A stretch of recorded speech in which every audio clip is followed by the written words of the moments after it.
বিকেলবেলায় দেখি বাবা পাউরুটির প্যাকেট আর কয়েকটা কলা হাতে বাড়ি ঢুকছে। এই নে খেয়ে নে, চপ আনতে পাঠিয়েছিলি, দোকানটা বন্ধ, কিচ্ছু পেলাম না। খিদে পেয়েছে করে বেড়াচ্ছিস, পাউরুটি কলাটা খেয়ে নে, দেখ পেটটা ভরে যাবে। কি, তুমি কি পাগল হয়ে গেলে বাবা? এখন আমি কলা পাউরুটি খাবো? ভালো লাগে না। একটু বেসন এনে যদি বলতে ব্রেড পকোড়া বানাতে, তাও মনটা ভালো লাগতো। আরে পুরো বাজারটাই বন্ধ রে, শুধু ফলের দোকানটাই খোলা আছে। ওখান থেকেই তোর জন্য ব্রেড আর কলাটা নিয়ে এলাম। মা ওদিক থেকে এসে বলে, এত চেল্লামেল্লি করছিস কেন বলতো তোরা? দেখো না মা, থাক থাক, সব শুনেছি।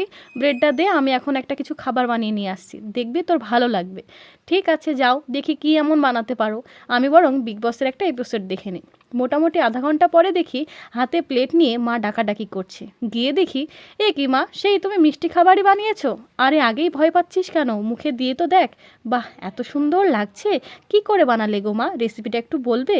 না না, তোর চ্যানেলেই দুপুরবেলায় আপলোড হয়ে যাবে, ওখান থেকেই দেখে নিস।